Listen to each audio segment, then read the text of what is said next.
একবার ভাবল দৌড়ে গিয়ে জিজ্ঞেস করবে, আব্বু তুমি কোথায় যাচ্ছ? এরই মধ্যে দেখল একটি সামরিক যান থামিয়ে তার পিতা তাতে চড়ে বসল। গাড়িটি যে মার্কিন সৈন্যদের তা দেখেই বোঝা গেল। সার্জার আর বুঝতে বাকি রইল না তার পিতা কেন তাড়াহুড়া করে বের হয়েছে। এমত অবস্থায় সে কি করবে ভেবে পাচ্ছে না। কিংকর্তব্য বিমূঢ় হয়ে কিছুক্ষণ দাঁড়িয়ে রইল পিতার গমন পথের দিকে। এখন কি হবে? সহসা তার মাথায় চিন্তা আসলো, আব্বু মার্কিনীদের সংবাদ দিলেই তো ওরা ঈগলকে গ্রেফতার করে নিয়ে যাবে, আর তার গ্রেফতারের জন্য সম্পূর্ণ দায়ী হব আমি। না, তা হতে পারে না। ঈগল ভাইয়ের এমন ক্ষতি কিছুতেই হতে দেওয়া যায় না। নিজে নিজেই এই স্বগতোক্তি করে ঈগলকে বাঁচানোর জন্য তৎপর হয়ে উঠল সে। অতি দ্রুতগতিতে ঘরে রাখা প্যান্ট শার্ট পরে মাথায় হেলমেট দিয়ে পুরুষ সাজল সার্জা। তাকে এখন কেউ দেখলে ভাববে এ যে এক বলিষ্ঠ আরবি নওজোয়ান। পিতার জাপানি হোন্ডাটি বের করে তাতে চেপে বসল সে। ঘণ্টায় 160 মাইল বেগে হোন্ডা চালালো পুরনো বাড়ির দিকে। হোন্ডা তো নয়, যেন উড়োজাহাজ, চলছে পিচ ঢালা রাস্তার উপর। অল্প সময়ের মধ্যে সার্জা পৌঁছে গেল পুরনো বাড়িতে। হোন্ডা থামিয়ে স্ট্যান্ড করে দ্রুত পায়ে বাড়ির ভিতর প্রবেশ করল। অতঃপর নির্দিষ্ট কোড সংকেত দিলে ঈগল বেরিয়ে বাইরে এলো। পুরুষ বেশি সার্জাকে দেখে মুচকি হেসে বলল, কি ভাই, কোনো জটিল সমস্যা নয় তো? সমস্যা অত্যন্ত জটিল ঈগল ভাইয়া। তোমার আর এক মুহূর্ত সময় এখানে অবস্থান করা চলবে না। পেরেশান অবস্থায় বলল সার্জা। মার্কিনীদের ক্যাম্পে তোমার এই আস্তানার তথ্য ঠিকানা পৌঁছে গেছে। এতক্ষণে হয়তো সৈন্যরা রওনা হয়েছে তোমাকে গ্রেফতার করার উদ্দেশ্যে। জলদি তুমি এই স্থান ত্যাগ করো ভাইয়া। এতদিন আমি ওদের খুঁজে খুঁজে মার দিয়েছি, আজ যখন ওরা স্বেচ্ছায় আসতে দাও, আজকে ঘটা করে একটা মার দিব ওদের, বলল ঈগল। ঈগল ভাইয়া, তুমি অবস্থার ভয়াবহতা উপলব্ধি করতে চেষ্টা করো প্লিজ, হাত জোর করে বলল সার্জা। তোমাকে ধরার জন্য ওরা ব্যাপক আয়োজন করে আসবে। তাদের সাথে থাকবে অত্যাধুনিক সামগ্রিক বহর, ট্যাঙ্ক, কামান, মর্টার এবং সে সাথে বিমান বাহিনী তো আছেই। সুতরাং একা তুমি তাদের তেমন কিছুই করতে পারবে না। তুমি এত অস্থির হয়ে না সার্জা, বলল ঈগল। ওরা যত যাই নিয়ে আসুক, ইনশাআল্লাহ আমি তার মোকাবেলা করে যাব। আমি তোমার সাহস এবং হিম্মতের প্রশংসা করি ভাইয়া, কিন্তু শত্রুদের এত সব অস্ত্র আয়োজনের মোকাবেলায় তুমি একা, বলতে গেলে খালি হাতে লড়বে। এটা নিছক আত্মপ্রবঞ্চনা বই কিছুই নয়। বুদ্ধিমান মুজাহিদরা এভাবে নিজেকে আত্মপ্রবঞ্চনার মধ্যে ফেলে না, বরং তারা কৌশলের আশ্রয় নেয়। তুমিও পারলে কৌশলের আশ্রয় নাও। এভাবে একা একা লড়াই করার চিন্তা করলে হয়তো তোমার শহীদ হওয়ার তামান্না পূরণ হবে, কিন্তু তুমি যে আমাদের প্রেরণা ভাইয়া, তোমার থেকে আমরা সাহসিকতার শিক্ষা পাই। তাই তুমি আমার কথাটা রাখো, জলদি তুমি এই স্থান ত্যাগ করো, অত্যন্ত বিনয়ের সাথে বলল সার্জা। এরই মধ্যে ঈগলের মোবাইল ফোনটা বেজে উঠল। ফোন ধরতেই অপর প্রান্ত থেকে ভেসে এলো একটি ব্যস্ত এবং আতঙ্কিত কণ্ঠস্বর। ঈগল, মার্কিন সৈন্যরা তোমাকে গ্রেফতার করার জন্য ক্যাম্প থেকে বের হয়েছে, তুমি দ্রুত তোমার স্থান পরিবর্তন করো। ঈগল জিজ্ঞেস করল, আপনি কে? মার্কিন বাহিনী আমার অবস্থানের সংবাদ পেল কিভাবে? তুমি আমাকে চিনতে পারছো না ঈগল? আমি তোমার সুহৃদ ক্যাপ্টেন পার্ল উইলসন, আর তোমার অবস্থানের সংবাদ একটু পূর্বে শাহিন রেজা নামক একজন ইরাকি গাদ্দার মার্কিনীদের দিয়ে গেল। তোমাকে গ্রেফতার করার জন্য যে বাহিনী যাচ্ছে, সে বাহিনীকে বিমান সহায়তা দানের জন্য আমিও আসছি। আমাকে নির্দেশ দেওয়া হয়েছে প্রথমেই বিমান থেকে বোমা মেরে তোমার অবস্থানস্থল মাটির সাথে মিশিয়ে দিতে। তাই তুমি যদি এখন পুরনো বাড়িতে থাকো, তবে অনুগ্রহপূর্বক এক্ষুনি অন্যত্র চলে যাও। একথা বলেই লাইন কেটে দিলেন captain Pearl Wilson. Captain Pearl Wilson একজন উদারপন্থী খ্রিস্টান, চাকরি করেন মার্কিন বিমান বাহিনীতে। এক অনাকাঙ্ক্ষিত পরিস্থিতিতে ঈগলের সাথে পরিচয় তার। সেবার মার্কিন ক্যাম্পে হামলা করতে গিয়ে ধরা পড়তে পড়তে বেঁচে গিয়েছিল ঈগল। তা ক্যাপ্টেন পার্ল উইলসনের কারণেই রক্ষা পেয়েছিল সে। ক্যাপ্টেন তখন তাকে এও বলেছিলেন, কোনোরূপ সহযোগিতার প্রয়োজন দেখা দিলে আমাকে কল করবে, সাধ্যমতো সহযোগিতা করার চেষ্টা করব। সেই ক্যাপ্টেন পার্ল সাহেব তাকে সতর্ক করলেন, তখন ঈগল তার কথা না শুনে পারল না। মোবাইল পকেটে রাখতে রাখতে ঈগল সারজাকে লক্ষ্য করে বলল, সারজা, এইমাত্র আমি জানতে পারলাম তোমার পিতাই নাকি আমার বর্তমান ঠিকানা মার্কিনীদের কাছে পৌঁছেছে। তা আমি জানি ঈগল ভাইয়া, তুমি আগে বাঁচো, তারপর আমার পিতার বিরুদ্ধে অ্যাকশন আমিই নেব। এত বড় বিশ্বাসঘাতকতার শাস্তি তাকে পেতেই হবে। ঈগল ঝটপট তার গাড়ি বের করে কেটে পড়ল এ বাড়ি থেকে। সারজা স্বস্তির নিঃশ্বাস ফেলে চলে এলো আপন আলোয়। অপেক্ষায় রইল পিতাকে শাস্তি দেবার জন্য। পুরনো বাড়ি থেকে বেরিয়ে ঈগল গাড়ি নিয়ে চলে এলো শহরের দিকে। মার্কিনীদের সেই সামরিক বহরটি যা ঈগলকে গ্রেফতার করার জন্য যাচ্ছে, সেটি এইমাত্র গেল ঈগলের পাশ দিয়েই। তার ইচ্ছে করছে এখনই ওদেরকে তাকে গ্রেফতার করার স্বাদ মিটিয়ে দিতে, কিন্তু কি ভেবে যেন তাদেরকে অতিক্রম করে সামনে অগ্রসর হতে লাগল সে। যে ক্যাম্প থেকে ঈগলকে গ্রেফতার করতে সৈন্যরা বের হয়েছে সেটা বিমানবন্দরের নিকটেই অবস্থিত। ঈগল বিমানবন্দরের কাছাকাছি গিয়ে গাড়ি থামালো। সে দেখল দুটি জঙ্গি বিমান আকাশে উড্ডয়ন করেছে।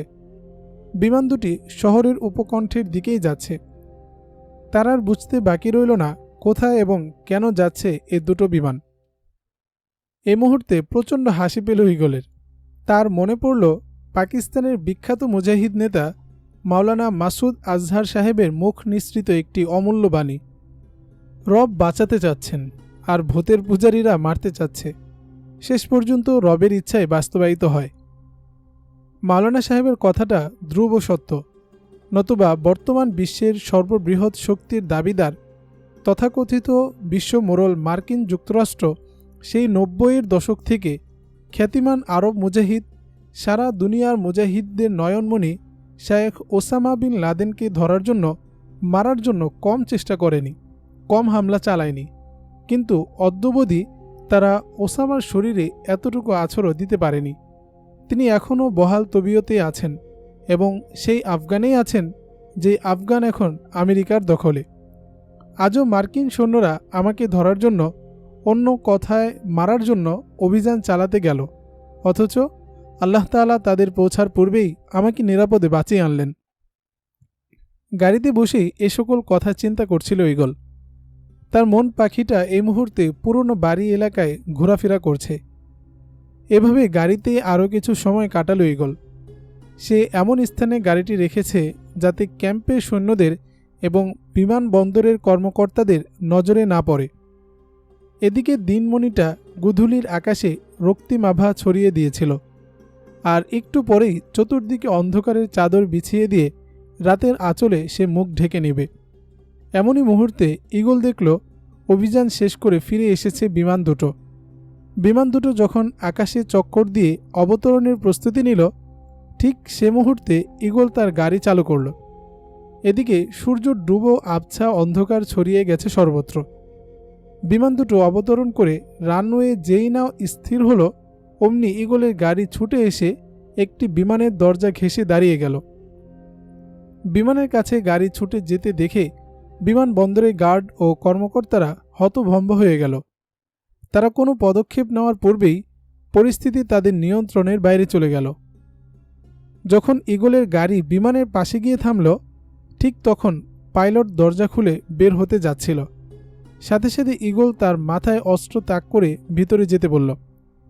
বিমানের পাইলট ছিলেন পার্ল উইলসন।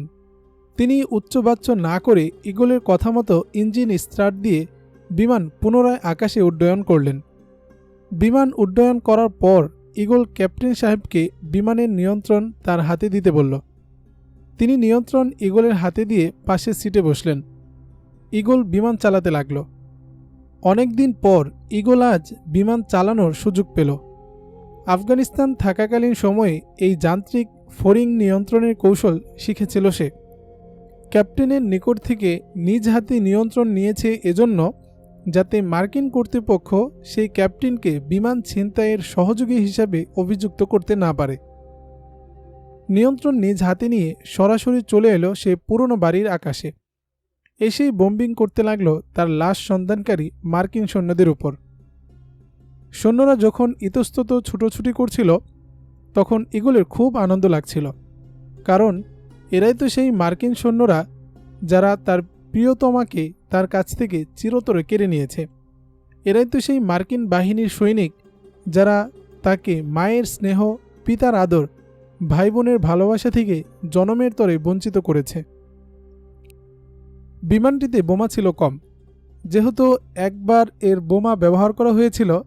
বিমানে পর্যাপ্ত পরিমাণ বোমা থাকলে একটা সৈনিকও জীবিত ফিরতে পারত কিনা সন্দেহ। তার খুব আফসোস হতে লাগলো সবগুলোকে মারতে না পারায়।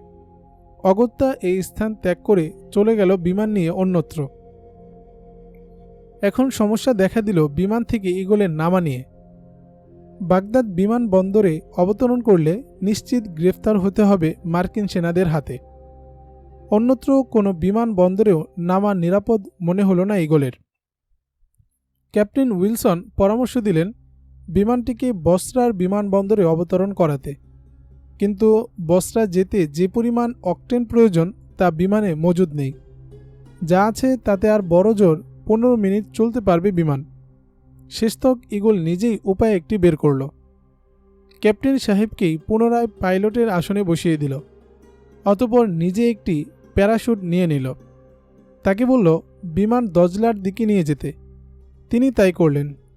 বিমান যখন দজলার তীরে খেজুর বাগান বরাবর এলো, ঠিক তখন ইগল বিমান থেকে লাফিয়ে পড়ল, আর ক্যাপ্টেন পার্ল উইলসন বিমান নিয়ে চলে গেলেন। বিমান থেকে প্যারাশুট নিয়ে লাফ দিয়ে আস্তে আস্তে নিচে নামতে লাগলো ইগল। বাগদাদির ইগল আজ সত্যিকারের আকাশে উড়ছে। ইগল নামের প্রকৃত সার্থকতা ফুটে উঠল যেন এ মুহূর্তে। শূন্যে ভেসে নামতে ভালোই লাগলো ইগলের। তখন সন্ধ্যা পেরিয়ে রাত নেমেছে প্রকৃতিতে। দ্বাদশীর চাঁদটা আকাশে দেদীপ্যমান হয়ে জ্যোৎস্নালোক ছড়িয়ে দিয়েছে সেই সময়েই। সালমান মাগরিবের নামাজ পড়ে কেবল অবসর হলো। হাতে একটি তসবি নিয়ে খেজুর বাগানে বিচরণ করছে আর মহান শক্তিধর প্রভুর পবিত্র নামের জপনা করছে মনে মনে। সহসা তার দৃষ্টি আকাশের দিকে নিবদ্ধ হলো। সালমান দেখল আকাশ থেকে কি যেন নিচের দিকে নেমে আসছে। হঠাৎ দেখে তার মনে হলো চাঁদের থেকেই যেন ছুটে আসছে ওটি। কি হতে পারে ভাবতে লাগলো সে। কোনো শব্দ নেই, আলো নেই। গভীরভাবে বিষয়টি পর্যবেক্ষণ করতে লাগলো সালমান। দেখতে দেখতে সালমানের সম্মুখে অবতরণ করল আশ্চর্য বস্তুটি। সালমান একেবারে বিস্ময়ে হতবাক হয়ে গেল। ইগল তাকে সালাম দিলে দুজনে আলিঙ্গনাবদ্ধ হল। সালমান বলে উঠল, বাগদাদের ইগল আজকাল সত্যি সত্যি আকাশে উঠতে শুরু করেছে। এতদিনে বুঝলাম বাগদাদের জনগণ সঠিক জিনিসের সঠিক নাম দিয়েছে। এ এক ব্যতিক্রমী ইগল সালমান ভাই, মৃদু হেসে বলল ইগল। প্রত্যেক ইগল শুধু আকাশেই ওড়ে, আর বাগদাদের ইগল আকাশে উড়ে, মাটিতে ঘোরে এবং পানিতেও সাঁতরায়। এবার দুজন একত্রে হেসে উঠল। তাদের হাসির মাঝে পাশে এসে দাঁড়ালো রুকাইয়া। ইগলকে দেখে সে উচ্ছ্বসিত হয়ে বলল, ভাইয়া তুমি এলে কখন? এতদিন কোথায় ছিলে তুমি? তোমার খোঁজে সুমাইয়ার পিতা কতবার যে এসেছিলেন তার কোনো ইয়ত্তা নেই। আরে তোমার ইগল ভাইয়া তো এইমাত্র আকাশ থেকে উড়ে নামল, বলল সালমান। আকাশ থেকে উড়ে নেমেছে? এটা আবার কেমন কথা? আশ্চর্যান্বিত হয়ে বলল রুকাইয়া। সালমান সাহেব কি বলছেন? ইগল ভাইয়া, সত্যি কি তুমি আকাশে উড়ো? তোমরা যখন ইগল নাম দিয়েছ আমায়, তো মাঝে মধ্যে না উড়লে কি ইগল নামে সার্থকতা থাকে? উত্তর দিল ইগল। তা অবশ্য সত্য, কিন্তু কিভাবে উড়লে আকাশে তা বলবে কি ভাইয়া? বলে রুকাইয়া তা শোনার আবদার ছুড়ে দিল। ইগল সবকিছু খুলে বলতে লাগলো সালমান ও রুকাইয়ার কাছে। কিভাবে মার্কিনীরা তাকে গ্রেফতারের অন্য কথায় হত্যা করার টার্গেট করেছিল, কার সহায়তায় পুরনো বাড়ি থেকে বের হয়েছিল, কিভাবে বিমানবন্দরে ঢুকে পড়েছিল, কিভাবে বিমান ছিনতাই করে ওদের বিমান থেকে ওদের সৈন্যদের উপর বোম্বিং করেছিল এবং কিভাবে প্যারাশুট নিয়ে বিমান থেকে নেমে আসলো। সব শুনে রুকাইয়া উৎফুল্লভাবে বলে উঠল, এই না হলে কি আর ইগল হওয়া যায়? আজ বাগদাদকে দখলদার মুক্ত করতে এমনও তো আর দুরন্ত সাহসী ইগলেরই প্রয়োজন। হ্যাঁ, এখন ইরাকের ঘরে ঘরে আমার মতো ইগল তৈরি হয়েছে এবং হচ্ছে। ইনশাআল্লাহ অচিরেই ইগলদের ঠোকরে দিশেহারা হয়ে পালাতে বাধ্য হবে মার্কিনী শকুনিরা, বলল ইগল। আচ্ছা, এবার সবাই ভিতরে চলো, বলল রুকাইয়া। বাকি কথাবার্তা ওখানে গিয়ে বলা যাবে। ভিতরে যেতে যেতে ঈগল রুকাইয়াকে জিজ্ঞেস করল, সুমাইয়ার আব্বা কেন এসেছিল? তিনি এসেছিলেন তোমার খোঁজে, বলল রুকাইয়া, আর রাহাত নামের এতিম ছেলেটিকে আমাদের কাছে রাখবেন বলে। সুমাইয়া ও তার আম্মু মারা যাওয়ার পর একা ঘরে সে শুধু বসে বসে কাঁদত, তাই ওকে নিয়ে এসেছিলেন তিনি, রেখে গেলেন আমাদের কাছে। রাহাত এখন কোথায়? জিজ্ঞেস করল ঈগল। সে মুয়াজের সাথে পড়ছে, বলল রুকাইয়া। যাক, ভালো হলো। ছেলেটির জন্য আমারও বেশ চিন্তা ছিল। ওর অবস্থা ঠিক আমার মতো, মা বাবা ভাই বোন সবাইকে হারিয়েছে ও। অতপর আশ্রয় খুঁজে পেয়েছিল সুমাইয়ার স্নেহসিক্ত কোমল পরশে। সুমাইয়া ওকে আপন ভাইয়ের মতো আদর সোহাগ করত, খাইয়ে পরিয়ে দিত। কিন্তু বেচারার সে অবলম্বনটিও কেড়ে নিল অসভ্য শ্যাপদেরা, মার্কিন জানোয়ার গোষ্ঠীরা, বলল ঈগল। বাংকারের ভিতরে প্রবেশ করে ঈগল দেখল তার ফুফা মেজর আসাদুল্লাহ সাহেব রাহাত ও মুয়াজের পাশের খাটে আধশোয়া অবস্থায় ওদের দুজনের পড়ার তদারকি করছেন। রুকাইয়া পিতাকে লক্ষ্য করে বলল, আব্বি, দেখুন তো কে এসেছে। তিনি ওদের দিক থেকে দৃষ্টি হটিয়ে পিছনে তাকালেন। ঈগলকে দেখে সোজা হয়ে বসলেন। ঈগল তাকে সালাম দিল।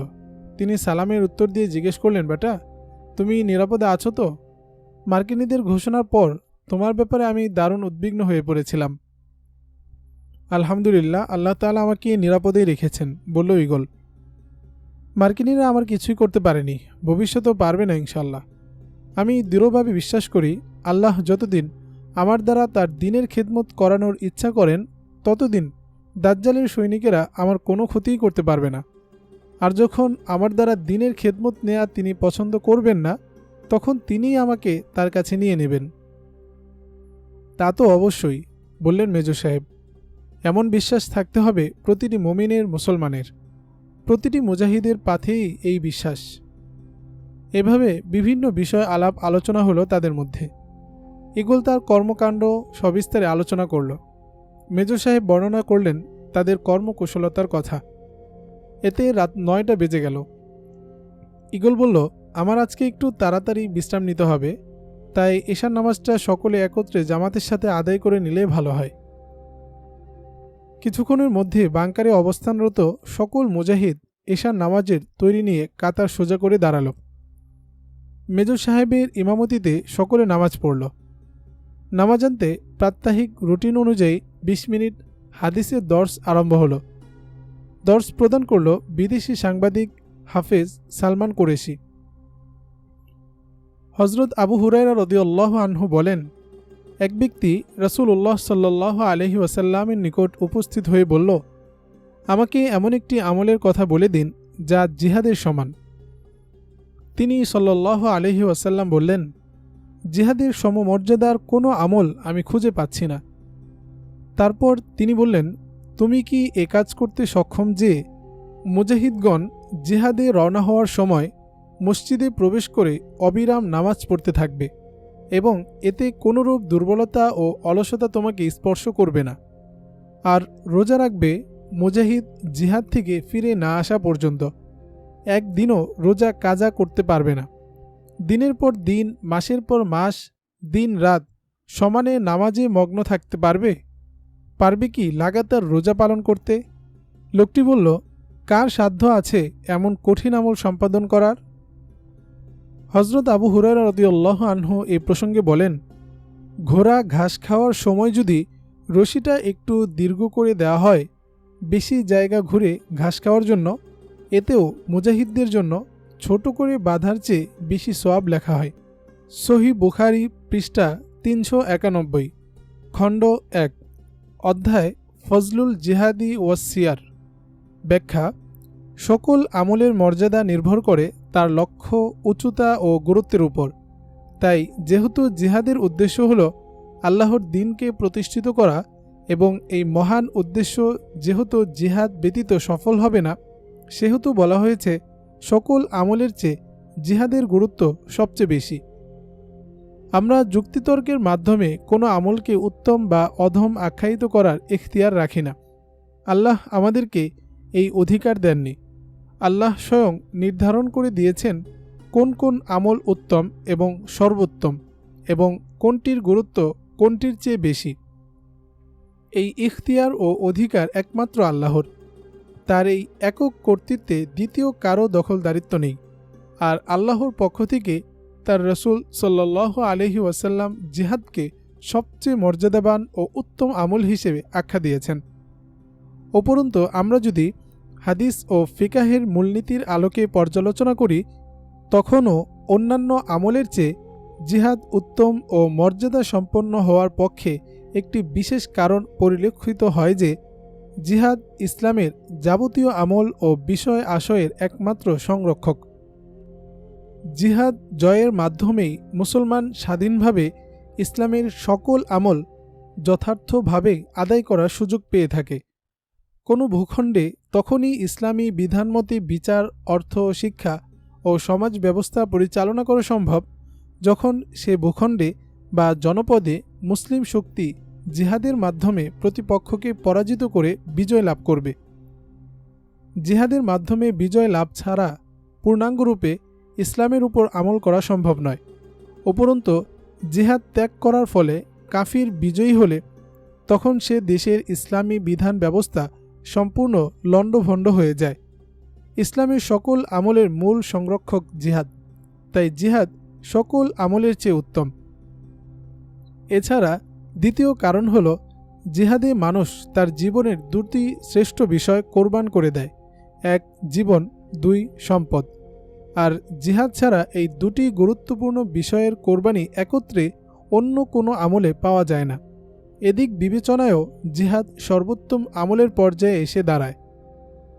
যদিও কোনো কোনো হাদিসে কোনো আমলকে জিহাদের উপর প্রাধান্য দেওয়া হয়েছে বটে, তবে তা সামগ্রিক বিচারে নয় এবং তা আপন অবস্থানে ব্যক্তি বিশেষের অবস্থার প্রেক্ষিতে প্রযোজ্য, সকলের জন্য নয়। তা না হলে মুহাদ্দিসগণ এ হাদিসের দলিলে সর্বসম্মতিক্রমে কেন বলবেন জিহাদ সকল আমলের চেয়ে উত্তম আমল? কাজী ইয়াজ রহমতুল্লাহ বলেন, এ হাদিস দ্বারা জিহাদের সুমহান মর্যাদার কথা এবং অন্য কোনো আমল যে জিহাদের সমান নয় সে কথা স্পষ্ট প্রতীয়মান হয়। ফথুল বারী পৃষ্ঠা 5 খণ্ড 6। তাই তো রসুল সাল্লাল্লাহু আলাইহি ওয়াসাল্লাম অন্যত্র ইরশাদ করেন, আল্লাহর পথের এক সকাল কিংবা এক সন্ধ্যা দুনিয়ার সব কিছু অপেক্ষা উত্তম। সহিহ বুখারী পৃষ্ঠা 392 খণ্ড 1। দর্স শেষে কিতাব বন্ধ করে সালমান দোয়ার জন্য হাত তুলল। হে আল্লাহ, আপনি আমাদেরকে জিহাদের পরিপূর্ণ সওয়াব হাসিলের তৌফিক দান করুন, পরিপূর্ণ মুজাহিদ হিসেবে কবুল করুন। শত্রুর মোকাবেলায় আমাদের দৃঢ়পদ রাখুন, শক্তি সাহস বৃদ্ধি করে দিন, শত্রুর ষড়যন্ত্রকে ধূলিসাৎ করে দিন। আমাদের সকলের জান মাল আপনার রাস্তায় কবুল করুন। আমাদের প্রত্যেকের অন্তরে আকায়ে মদিনা মুহাম্মদ আরবি সাল্লাল্লাহু আলাইহি ওয়াসাল্লামের মতো শহীদি তামান্না দান করুন। ইয়া আল্লাহ, আপনি আপনার হাবিবের উসিলায় আমাদের ফরিয়াদ মঞ্জুর করুন। সালমানের সাথে সমস্ত মুজাহিদ বৃন্দ আমিন আমিন বলতে থাকল। দোয়া শেষে প্রত্যেকে নিজ নিজ কাজে আত্মনিয়োগ করল। কেউ অস্ত্র রেডি করছে অপারেশনের জন্য, কেউ হামলার পরিকল্পনা তৈরি করছে, কেউ কোরআন তেলাওয়াত করছে। যারা শেষ রাতে কিংবা মধ্যরাতে অপারেশনে যাবে তারা খানা খেয়ে ঘুমিয়ে পড়ছে। কেউ কেউ আবার মার্কিন বিরোধী কবিতা আবৃত্তি করছে। মার্কিন বিরোধী কবিতা রচনায় সিপাহী মাসুদ অগ্রগণ্য। সে নিত্য নতুন কবিতা রচনা করে মুজাহিদদের জোশ হিম্মত বাড়িয়ে তুলছে। ঈগল যখন রেস্টে যাওয়ার পূর্বে মুজাহিদদের বিভিন্ন কর্মকাণ্ড পরিদর্শন করছিল, তখন বাংকারের পূর্ব কর্নারে বসেছিল সিপাহী কবি মাসুদের কবিতার আসর। এখানটায় এসে ঈগলও সালমানকে নিয়ে দাঁড়িয়ে গেল তরুণ মুজাহিদ কবির কবিতা শ্রবণ করার জন্য। মাসুদ কবিতা আবৃত্তি করে চলছে। সত্যের জয় সে তো হবে নিশ্চয়, আলোকিত হবে তখন সারা বিশ্বময়।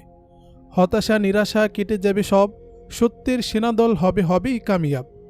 ওই শুনো বিজয়ের পদধ্বনি ভেসে আয়, মার্কিন বাহিনীর হতেই হবে পরাজয়।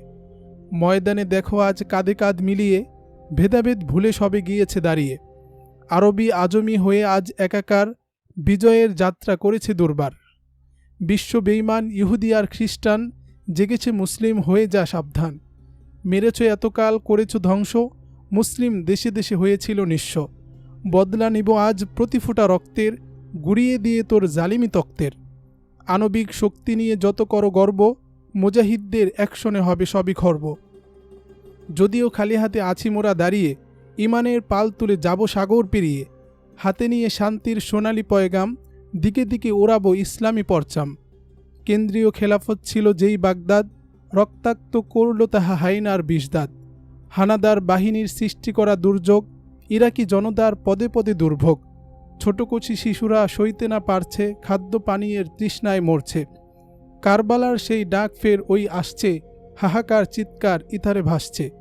পারস্যর মোহনীয় রণতরী ভাসছে, দাজ্জালের সেনারা বিমানে উঠছে। তাই তো সত্যের সেনানীরা জাগছে, মার খেয়ে শয়তানের শিষ্যরা ভাগছে। কবিতা শুনে ইগল মাসুদকে লক্ষ্য করে বলল, চমৎকার আবৃত্তি হে মুজাহিদ কবি, আরও আবৃত্তি করো। ইগলের আগ্রহ দেখে মাসুদ আবারও আবৃত্তি করতে লাগল। আর খাবো না মার, যাব ঘরের বার, মার্কিনীদের ঘাড় এবার করব যে চুরমার। ওই শয়তানের দল তোদের কত বল, করব সব বিফল, তুই হবি অচল। পেন্টাগন যাবে উড়ে, বলবি হাই হলো কিরে। হোয়াইট হাউস যাবে ঘুরে, কেঁদে বলবি মারল কেরে। আফগানেতে মরবি, ইরাকেতে পুরবি, কত আর তুই লড়বি, শেষে পাগল হয়ে ঘুরবি। চোর ডাকু আর লুটেরা, বিশ্ব কবলি ঝাঁঝরা, কাঁদছে যত মায়েরা, তাই এবার মরবিও তোরা। আমার বোনের ইজ্জত কেড়ে নিলি বজ্জাত, কেটে নিব তোর হাত, ওহে জালুইম কোজাত। বেড়ে গেছ অতি বেশি, এখন তোর হবে ফাঁসি, বিশ্ববাসী হবে খুশি, দেখে তোর গলায় রশি। বুশের বাচ্চা বুশ, নেই কোনো তোর হুশ, আফগানেতে মরছে সেনা, ইরাকেও তাও হচ্ছে ঢোস। কবিতার আসর শেষ করে ইগল চলল বিশ্রামের উদ্দেশ্যে। তার সাথে সালমান, রুকাইয়া, মোয়াজ এবং রাহাত। তারা যাচ্ছে মেজর সাহেবের বাড়িতে। গাড়িতে নয়, পায়ে হেঁটে যাচ্ছে তারা পাতাল সড়ক দিয়ে। 1 কিলোমিটার দীর্ঘ এই সুড়ঙ্গ পথে চলছে তারা টর্চ লাইটের আলোয় সহায়তায়। মোয়াজকে সালমান এবং রাহাতকে ইগল পিঠে তুলে নিয়ে হাঁটছে। কিছুক্ষণের মধ্যে তারা পৌঁছে গেল বাড়িতে। রুকাইয়া সকলকে রাতের খাবার খেতে দিল। খানা খেয়েই ইগল ঘুমিয়ে পড়ল। ঘুমের মধ্যে ইগল স্বপ্নে দেখতে লাগল সুন্দর মনোমুগ্ধকর সবুজ শ্যামল এক উদ্যান। তারই পাশ দিয়ে বয়ে গেছে স্বচ্ছ সুন্দর একটি নির্ঝরণী বহুদূর পর্যন্ত। নির্ঝরণীটির পানি স্বচ্ছ ডালিমের মতো। উদ্যানের কোল ঘেঁষে চতুর্পার্শ্বে সারি সারি খেজুর, আপেল, কমলা, আনার ও আঙ্গুর গাছ। প্রত্যেকটি গাছের মধ্যে ঠাসা ঠাসা ফল, কাদি কাদি খেজুর, থোকায় থোকায় আঙ্গুর, বোটে বোটে আপেল, কমলা। নির্ঝরণীর তীরে অসংখ্য নাম জানা অজানা ফুল গাছ, যার সুগন্ধ সৌরভে মাতিয়ে রেখেছে পুরো এলাকাটিকে। ইগল একা একা হাঁটছে অভূতপূর্ব সৌন্দর্য সুষমায় পরিপূর্ণ ওই উদ্যানে। এত সৌন্দর্য সুরভিত উদ্যানে পরিভ্রমণ করা সত্ত্বেও তার অন্তর খুশিতে আপ্লুত হচ্ছে না। সঙ্গীহারা প্রতীকের মতো উদাস তার মন। এই বিশাল উদ্যানের মাঝে নিজেকে নিতান্ত একাকী নিঃসঙ্গ মনে হলো তার। নির্ঝরণীর তীরে পা ছড়িয়ে বসে পড়ল সে। মন তার উথাল পাতাল করছে। হঠাৎ একটা হালকা শীতল বাতাস বয়ে গেল। ইগলের মন প্রশান্তিতে ভরে গেল, হৃদয় প্রফুল্ল হয়ে উঠল। আনন্দচিত্তে সে অনেকগুলো ফুল ছিঁড়ে তা নির্ঝরণীর পানিতে একে একে ছুঁড়ে মারতে লাগল। সহসা অনেকগুলো নারী কণ্ঠের সমন্বিত হাস্য রোল ভেসে এলো ইগলের কর্ণকুহরে। সে উৎকণ্ঠিত হয়ে তৎক্ষণাৎ হাস্য রোলের উৎসস্থল দেখার জন্য ইতিউতি তাকাতে লাগল। প্রথমে কিছুই নজরে আসলো না। অল্প সময়ের ব্যবধানে সে যা দেখল তাতে তার দৃষ্টি বিভ্রম হওয়ার মতো অবস্থা। এক ধ্যানে সে তাকিয়ে রইল এই নব আবিষ্কৃত বিষয়ের প্রতি। সে দেখল 6-7 জন অনিন্দ্য সুন্দরী কান্তিময়ী রূপসী তরুণী উদ্যানে প্রবেশ করে ভ্রমণ করছে এবং হাস্য রোলে মাতামাতি করছে। সে কি রূপের বাহার, যেন এক একটা হীরার টুকরো, পূর্ণিমার চাঁদ। তাদের রূপের ছটা ও বেশ বিন্যাসের ঘটা দেখে ইগল বিমোহিত হয়ে নীরব নিস্তব্ধভাবে বসে রইল। তাদের পোশাক এমনই স্বচ্ছ ও মসৃণ যে তা ভেদ করে শরীরের অস্থি মজ্জা পরিলক্ষিত হচ্ছে। তাদের রূপেও এমন আকর্ষণীয় শক্তি নিহিত যে দৃষ্টি ফিরানোর উপায় রইল না তার। সে দেখছে তো দেখছেই, হঠাৎ ঈগল লক্ষ্য করল এদের মধ্যে সপ্তম তরুণী, যার রূপ সৌন্দর্য সকলের চেয়ে বেশি, মাথায় অতি মূল্যবান মুকুট শোভিত, সে আর কেউ নয়, তারই প্রেম প্রিয়াসী সুমাইয়া। তাকে দেখে সে আর স্থির থাকতে পারল না। সে নিজের ভিতর চঞ্চলতা অনুভব করল। দাঁড়িয়ে উচ্চ কণ্ঠে ডাকল, সুমাইয়া।